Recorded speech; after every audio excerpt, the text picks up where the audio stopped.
찬송가 194장 우리를 죄에서 구하시려 같이 찬양하겠습니다. 찬송가 194장 우리를 죄에서 구하시려 우리 같이 찬양하도록 하겠습니다. 우리를 죄에서 구하시려 주 예수 십자가 지셨으니 기쁘게 부르세 할렐루야 나 구원 얻었네. 찬송하세 찬송하세 주님 나를 구하셨네. 찬송하세 찬송하세 주가 구원하셨네. 우리를 주께서 구했으니 이전에 행하던 악한 일과 주하고 더러운 모든 죄를 온전히 버렸네. 찬송하세 찬송하세 주님 나를 구하셨네. 찬송하세 찬송하세 주가 구원하셨네. 나 지금 죄에서 사함받아 거룩한 백성이 되었으니 이 육신 장막을 벗을 때도 겁날 것 없겠네. 찬송하세 찬송하세 주님 나를 구하셨네. 찬송하세 찬송하세 주가 구원하셨네. 우리가 이 세상 떠날 때에 예수의 손목을 굳게 잡고 영원히 즐거운 천국에서 주 함께 살겠네. 찬송하세 찬송하세 주님 나를 구하셨네. 찬송하세 찬송하세 주가 구원하셨네. 아멘. 신종 코로나 바이러스 확산 방지와 치유를 위한 기도문을 기도한 마음으로 같이 읽도록 하겠습니다. 먼저 우리 자신을 돌아보며 회개합니다. 하나님의 말씀대로 살지 못한 우리의 죄를 용서하여 주소서. 몸과 마음을 정결하게 구별하지 못했고 하나님 나라를 구하기보다 내 것을 먼저 구한 죄를 용서하여 주소서. 코로나 바이러스 19로 인하여 고통받는 이들 위해 기도합니다. 이 질병으로 고통받는 모든 이의 삶을 위로하시고 몸과 마음을 보호하여 주소서.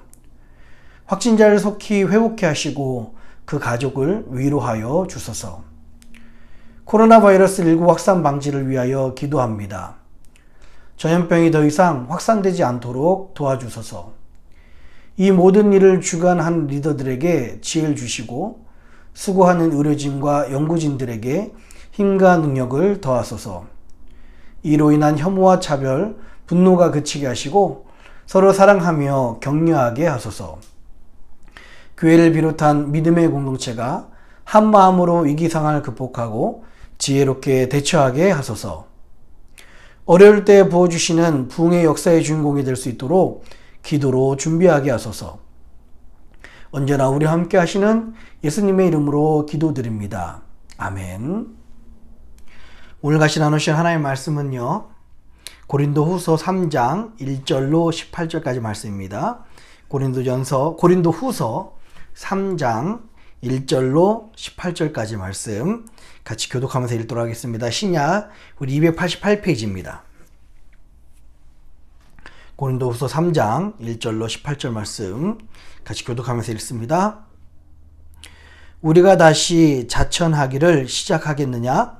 우리가 어찌 어떤 사람처럼 청거서를 너희에게 붙이거나 혹 너희에게 맞거나 할 필요가 있느냐?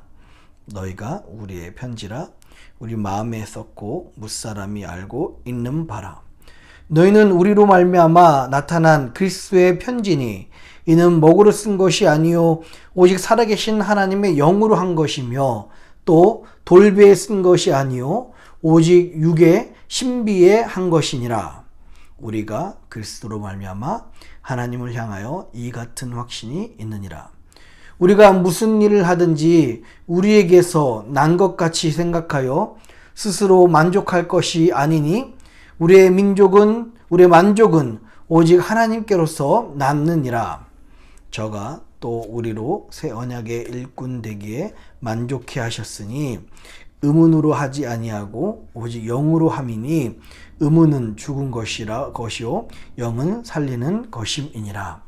돌에 써서 새긴 죽게 하는 의문의 직분도 영광이 있어 이스라엘 자손들이 모세의 얼굴에 없어질 영광을 인하여 그 얼굴을 주목하지 못하였거든.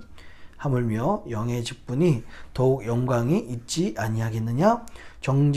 정죄의 직분도 영광이 있은즉 의의 직분은 영광이 더욱 넘치리라. 영광이 되었던 것이 더 큰 영광을 인하여 이에 영광될 것이 없으나 없어질 것도 영광으로 말미암은즉 길이 있을 것은 더욱 영광 가운데 있느니라. 우리가 이 같은 소망이 있으므로 담대히 말하노니 우리는 모세가 이스라엘 자손들로 장차 없어질 것에 결국을 주목치 못하게 하려고 수건을 그 얼굴에 쓴 것 같이 아니하노라.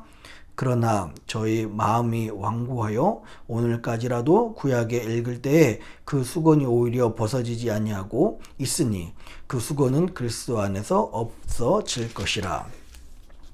오늘까지 모세의 글을 읽을 때에 수건이 오히려 그 마음을 덮었도다. 그러나 언제든지 주께로 돌아가면 그 수건이 벗어지리라. 이는 영이시니 주의 영이 계신 곳에는 자유함이 있느니라. 함께 있습니다. 우리가 다 수건을 벗은 얼굴로 거울을 보는 것 같이 주의 얼굴을 보매 저와 같은 형상으로 화하여 영광에 이르니 곧 주의 영으로 말미암음이니라. 아멘. 같이 우리 기도하도록 하겠습니다.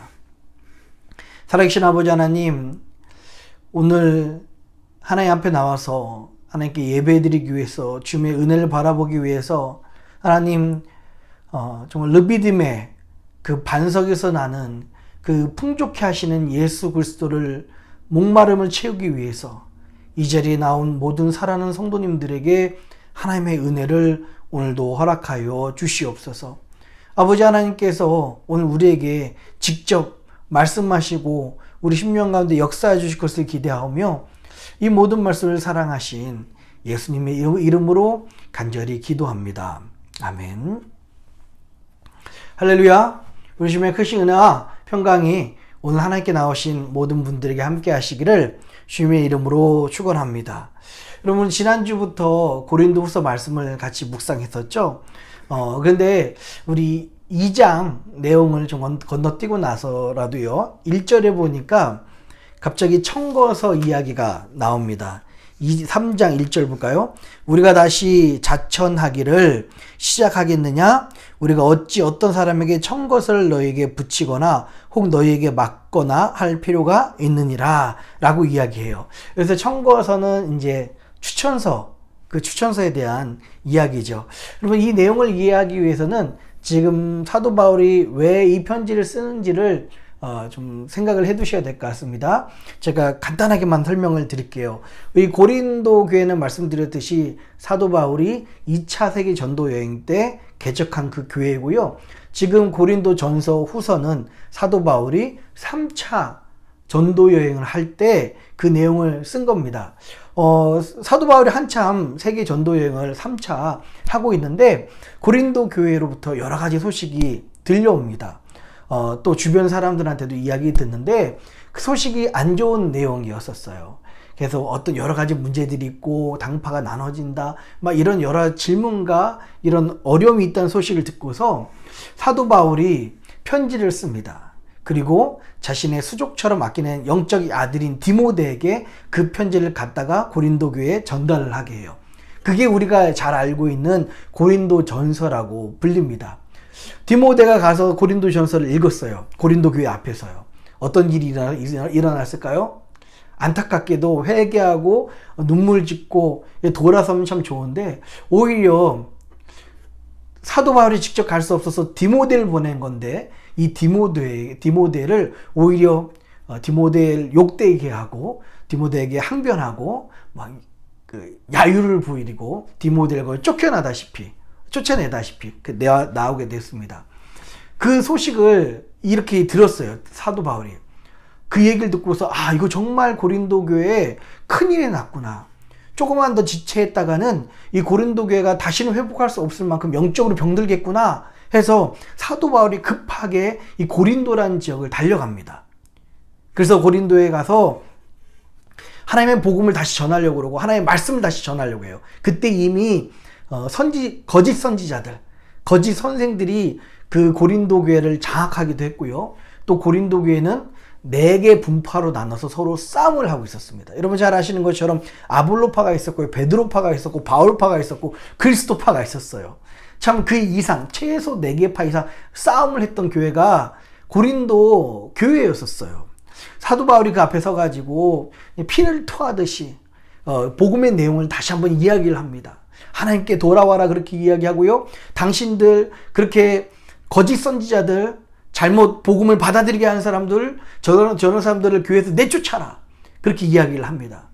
그런데요 사도 바울의 이야기를 들었던 그 사도 바울의 그 말씀으로 생명을 얻어서 설립되었던 그 고린도 교회가 그 성도님들이 오히려 사도 바울에게 야유를 하고요 모욕을 주고요 거의 심하게 쫓겨나다시피 사도 바울도 그렇게 도망치듯이 나오게 됐습니다.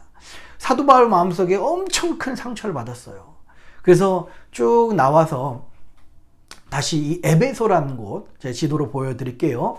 에베소라는 곳에서 다시 한번 사도 바울이 원래는 나오면서 뭐라고 이야기하냐면 내가 마게도냐 들렸다가 다시 너희들한테 가겠다라고 이야기했는데 사도 바울이 워낙 큰 상처를 받아서 다시 고린도에 가지 않고요. 그냥 그 길로 에베소라는 곳 다른 곳으로 서쪽으로 동쪽으로 가게 됩니다. 그래서 목사도요 피하고 싶을 때가 있어요. 목사도 상처를 받으면 피하고 싶습니다. 그래서 에베소에서 머물고 있는데 사도 바울이 마음속에 2가지 마음이 있었어요. 하나는 정말 너무 마음이 힘들고 이대로 둬선 안 되겠다라는 마음이 있고요. 또 하나는 교회가 저렇게 죽게 내버려둬선 안 되겠다라는 2가지 마음이 있었습니다. 그래서 사도 바울이요 또다시 펜을 짚습니다. 그리고 눈물의 편지라는 내용, 굉장히 질책하는 내용, 너희들이 어째서 복음 앞에서 이럴 수 있느냐라는 내용을 정말 그 마음을 담아서 눈물로 써서 디도에게 그 편지를 써서 보냈습니다. 그래서 어떤 일이 일어났을까요? 참 감사하게도 그 눈물의 편지를 받고서 고린도 교회는 회개하게 됐고요. 자신을 거짓 선지자, 속였던 이 거짓 선지자, 이 거짓 복음, 이 이단 사람들을 내쫓았습니다. 이제 출교를 막 시키려고 막 그렇게 했었죠. 그 이야기를 사도 바울이 목이 빠지게 기다리다가 디도가 그 편지를 전해주고 그 기쁜 소식을 가지고 왔습니다. 사실 그 사이에 사도 바울이 어떤 일이 있었냐면요. 사도 바울 마음속에 엄청 큰 상처로 인한 그 성도들에게 받은 그 상처를 말미암아 우울증이 생기고요. 심하게 힘들어하는 일들이 정말 우울증이 있는 사람들은 화병이 있으면 어떻습니까? 조울증이 생기잖아요. 그런 것처럼 사도 바울 마음속에 그렇게 생겼습니다. 그러면서도 고린도 교회를 향해서 기도하는 거예요. 복음으로 나왔는데 무너지면 안 된다. 무너지면 안 된다. 이렇게 이야기를 했습니다. 여러분 참 안타깝게도요. 요즘 시대에 공황장애 걸린 목사님들이 많아요. 믿음이 없어서 공황장애에 걸린 게 아니고요. 그 상처가 너무 크기 때문에 교회에 받은 상처, 성도들한테 받은 상처일 수도 있죠. 이런 말씀을 하시더라고요. 목사님들은 저희 아버님 세대나 저희 할아버님 세대나 지금도 마찬가지지만 99명이 목사를 좀 동의하고 같이 좋아하고 함께 모여서 사역을 하기로 하더라도 한 명이 이 사역을 싫어하고 힘들게 하면 이 목사 마음은 내가 정말 빨리 교회를 떠나야 되겠다 라는 마음을 갖는 게 목사들의 마음이래요. 이거는 저희 그 선배들의 이야기를 들은 내용들입니다. 사도 바울은요 한 명이 아니라 그 고린도 교회한테 자기가 복음으로 낳은 그 영적 아들들인데, 자녀들인데 거기에 야지를 받고요, 야유를 받고요, 심한 모욕을 당하고, 네가 무슨 사도냐, 말이나 똑바로 해라. 그러니까 여러 가지 이게 말도 안 되는 거 가지고서 코트를 잡아서 사도 바울을 공격을 해요. 언변이 어눌하다, 말을 잘 못한다, 생김새도 이상하다, 그리고 글은 좀 쓰는데 행동은 굉장히 과격하다. 그리고 오늘 왜 추천서 이야기가 나오냐면, 이 아까 전에 고린도 교회를 힘들게 했던 그 거짓 선지자들은 예루살렘으로부터 이름난 사도들의 추천서를 받아서 여길 왔어요. 그게 진짜인지 가짜인지 잘 모르겠지만, 그 말만 하면은 유명한 목사님들, 지금으로 말하면 큰 교회 목사님들, 유명한 목사님들의 추천서를 받아서 여기 와서 고린도 교회에 그렇게 팔을 만들었는데, 사도 바울은 추천서가 없었던 거예요. 그래서 너는 추천서가 왜 없냐, 이런 것까지도 고린도 후서에 나와 있는 거 요약해도 사도 바울의 꼬투리를 잡았던 그 내용만 해도 10가지가 넘습니다. 사도 바울이 얼마나 마음이 힘들었겠어요. 그런데 이 고린도 후서가 어떻게 쓰여졌냐면, 사도 바울의 그 개인적인 상처와 힘든 마음들, 여기에 고스란히 담겨 있어요. 목회자로서 영적 자녀를 보면서 너무나 애달파하는 그런 마음. 여러분, 제가 왜 이 말씀을 드리냐면요, 적어도 오늘 아침만큼은 여러분들이 사도 바울의 마음 또는 목사의 마음으로 우리가 이 편지를 읽어봤으면 좋겠어요. 그래야지 이 편지가 해석이 되고 이해가 됩니다. 사도 바울은요, 그런 정말 말도 안 되는 그런 공격을 받으면서 심한 우울증과 상처와 자괴감이 있었어요. 근데 이 고린도 후서가 참 대단했던 게, 사도 바울의 그 상처가 여기에서 고스란히 드러납니다. 그리고 그 변명도 아주 구차하게 드러납니다. 7장까지 드러나요. 7장까지가 그 내용이에요. 그리고 그 내용이 자신의 상처의 변명으로만 끝나지 않고요, 그 내용이 어디까지 발전됐다고요? 자신의 상처가 오히려 변명뿐만 아니라 그것을 통해서 복음의 내용으로 발전되고 은혜로 마무리되는 일들이 여기 문장에 그대로 쓰여져 있습니다. 오늘 3장도 그런 내용이에요. 2장에 보면 너 사도 바울 갔다가 오기로 했는데 왜 안 왔냐? 너는 계획을 잘 바꾼다, 변덕스럽다, 이런 공격이 있는데 그거에 대한 변명이 2장이었었고요. 3장이 지금은 사도 바울이 너는 왜 추천서가 없냐? 라는 이야기입니다. 여러분, 지금 말하면요, 사도 바울에게 너는 왜 신학교 졸업장이 없냐? 라고 이야기하는 거랑 똑같아요. 요즘 교회들도 담임 목사를 청빙하고 어떤 목사님들 청빙할 때 스펙을 많이 봅니다. 졸업장을 많이 보고 추천서를 봐요. 여러분, 참 이게 안타까운 현실입니다. 사도 바울에게는 추천서가 필요 없어요. 왜 그렇습니까? 오늘 이 3장에 이야기했듯이요, 너희들이 바로 내 추천서다. 너희들은 한 명 한 명이 붓으로 쓰고 먹으로 쓴 사람들이 아니라 하나님의 영으로 쓴 바로 너희들이 내 추천서다라고 피를 토하듯이 사도 바울이 그렇게 이야기를 하고 있는 거예요. 그 목사의 심정으로요. 정말 이 양떼를 사랑한 마음으로 그렇게 이야기를 하고 있는 것입니다. 사도 바울은 이미 복음으로 이 교회를 일궈놨어요. 그래서 도저히 추천서를 받을 수도 없고요. 그런 상황이고요. 추천서도 필요 없습니다. 왜냐하면 우리들 자체가 하나님을 만나고 그 하나님에 인해서 삶이 변화되어서 하나님을 믿는 그 성도님들 자체가 추천서인데 어떤 더 추천서가 필요하겠습니까? 사도 바울이 정말 이런 힘든 마음, 고뇌하는 마음, 공격에 대해서 정말 아파하는 마음들이 이 고린도 후서에 그대로 남아 있어요. 나와 있습니다. 그러면서 뭐라고 이야기하고 있습니까? 예전에는 너희들은 새 언약의 일꾼들이다. 우리는 새 언약의 일꾼들이다. 옛날에는 옛 언약의 일꾼들이었었고요. 옛날의 직분은 어떻습니까? 정죄의 직분이었었고 심판의 직분이었다. 9절에 그렇게 나와 있죠. 정죄의 직분이고 심판의 직분이었을 때도 그렇게 영광이 높았는데 여러분들은 어떤 사람들입니까? 여러분들은 의의 직분을 가진 사람들이다. 우리의 영광은 이전 영광보다 비교할 수 없다. 우리에게 주신 은혜는요, 더욱 넘칠 것이다. 라는 것이 9절의 표현입니다. 여러분, 의의 직분은 무엇입니까? 복음의 의를 나눠서 저들에게 생명을 나눠주는 일이 우리 은혜 받은 자로서 해야 될 일이에요.